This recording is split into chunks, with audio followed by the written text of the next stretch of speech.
Welcome, Army fans. This is Joe Iacono with GoBlackKnights.com, along with Army defensive coordinator Nate Woody. Coach, talk about the defense's performance Saturday night against Kansas State. They held their high-powered offense to two touchdowns and were able to get a key turnover there, of course, to seal the game. Yeah, I think everybody played well. I think you go back and you look at our offense. It was great complementary football, especially in that second half. You go back and defensively, we probably had our best game from a tackling standpoint that I've ever been associated with. The guys got in great football position, and they made their tackles. And you know, early in the ball game, we gave up a field goal, and later on gave up a touchdown on a fourth down play. But that was the only touchdown that we gave up defensively. We gave up another field goal, but those 13 points, I think, were enough for our offense to come back and give us a great win in the second half. So I was really excited for our guys. Love the last the last drive. We do that often in practice and make a big deal out of it. And Colin was on fire that last series and was making plays all over the place.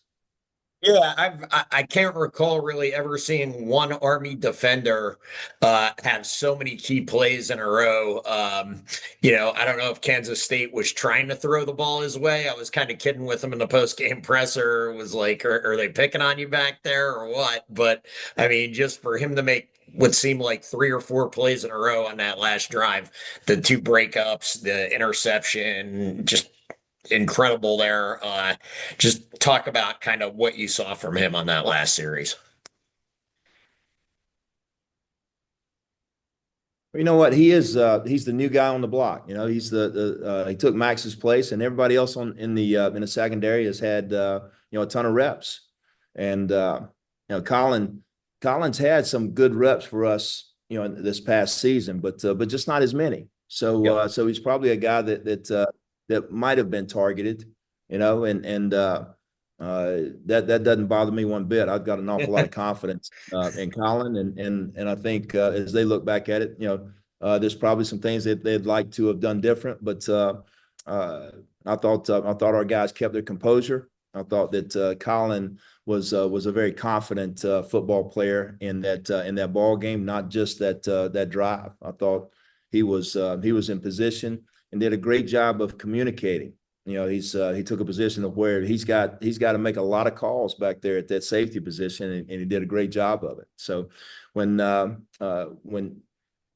to be honest with you, he's done a tremendous job of improving from year to year to year. His ball skills have improved tremendously. His communication skills. He was always a great tackler. He could always get into position to make hard tackles and just did a wonderful job of that. And I thought he handled his business on that last drive as good as anybody in the country. Absolutely. Absolutely. So talk a little bit about the rest of the secondary. Casey and the corners.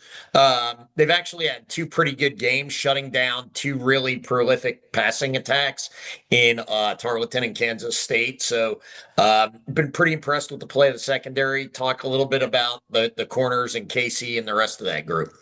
I think Coach Dixon does a tremendous job with that pass coverage.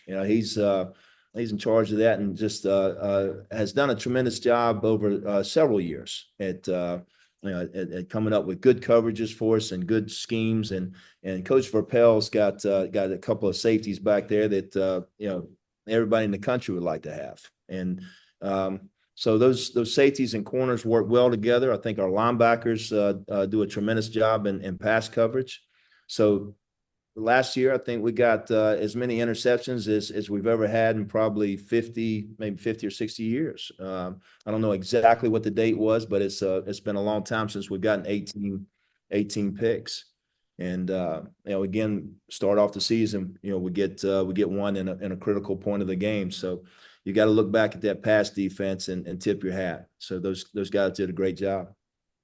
Absolutely. And then, as we move forward a little bit, you mentioned them a little bit in pass coverage, but talk about your two co-captains and inside linebackers, Andon Thomas and Caleb Fortner. Before the last series at GBK, we were ready to award Defensive Player of the Game to Andon Thomas before Colin went wild in that last series. So talk a little bit about those guys and their quality of play lately. I think Andon is very instinctive. He's a guy that knows where the ball's going. He sees it quickly. He reacts quickly. He's very consistent in his reads. Is a outstanding pass cover. He's does a tremendous job in coverage, and I can't say enough great things about Andon. Caleb is extremely physical linebacker that has a really good ability to pass rush. He can cover backs coming out. He can cover tight ends. You saw him, running down the field and covering a deep ball, Yep. that it was able to break up. It just, I can't say enough about those two linebackers, what they mean to our team and how they take the stress on, to their position a lot of times. And that's good to be able to change that up and take some of the deep coverages out of, for our linebackers and take it off of the safeties or the corners at times. So all those guys work well together. Again, you look at Caleb and he does a good job in coverage. He does a good job rushing the quarterback. You got to figure out ways to get them both opportunities. And Andon is going to make his opportunities no matter what you do. He's just incredibly instinctive and excellent football player for us. Yeah, that's right. I'd forgotten. I think Caleb had a really nice coverage on a tight end ball in the end zone, if I'm not mistaken. It Absolutely. was, yeah, yeah. And then, last but not least, let's talk about the defensive line play. They were a little shorthanded this past week. I know Cody Harris Miller was out, but some of the other guys stepped up. What are you seeing from your defensive line that you like, and what do they still need to work on, do you think? We lost a lot of guys that had some experience from the defensive line position from a year ago. I mean, we were rolling three deep, in ball games, and that was great. Those guys could really hustle. They could go hard. But when you lose, five defensive linemen out of that group, you gotta bring some guys on. And the early games are going to be games that they sort of get adjusted to the speed of the game, the physicality of the double teams and the combo blocks, and I think our defensive line has adjusted well. We lost Cody, didn't have him this past ball game, and that was a concern going in. But Jacob Teote stepped up and did a great job for us. And Matt Gemma was able to get in there and get some quality reps. So just you feel pretty good about where that position is going. I think Coach Alan Smith is a tremendous coach.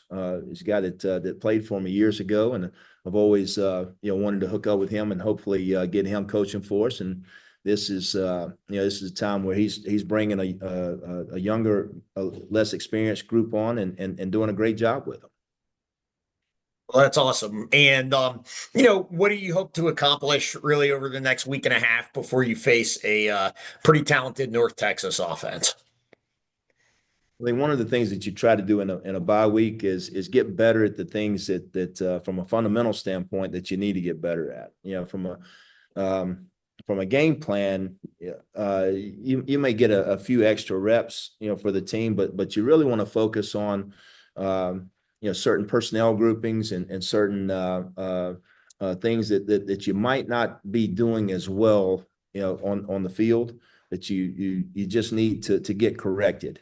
And whether it's your coverage, or whether it's run fits, or whether it's stunts, or whatever it may be, those are things that will probably work a little bit more this week. And of course we'll throw in a few plays that North Texas will run. And they're a great offense now. I'm gonna tell you what now, they're wide open and they score a lot of points. They scored a lot of points last year against many teams. And we're fortunate that we played some great red zone defense on them and got some interceptions and just didn't give up the ball over our head for a touchdown. So anytime you keep the ball in front of you, you got a chance to do what your job is, and that's keep them out of the end zone. So I feel like this is still an offense this year that's scoring about 41, 42 points a ball game, I think. So they're a good opponent, and it'll be a heck of a ball game for us. Yeah, I'll tell you, one of the things I really enjoy about watching your defense, coach, is how you guys typically don't give up a lot of big plays and you're able to keep the ball in front of you in a lot of cases, which, like you said, my dad used to be a high school defensive coordinator and he used to say, they don't give any points for first downs. So, I always appreciate that philosophy and the way you guys play. You mentioned working on some fundamentals during the bye week that you guys might need to improve. One or two of those maybe that you're really focused on this week? I mean, one thing is just shedding blocks. Just being a little bit better at shooting our hands and escaping off of blocks. And the other thing is trying to keep leverage a little bit better. That first ball game against Tarleton, we lost leverage in our gap and at certain points on the perimeter that it just really didn't feel like that was something that should have happened. And you got to give the opponent credit, but you got to dig in and get that stuff corrected. And I feel like we're on our way to getting that done.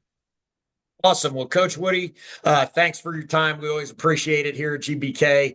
Your videos and interviews are always some of our most popular. So always excited when you can take some time with us. And best of success to you throughout the bye week and on into North Texas week next week. Go Army, beat North Texas.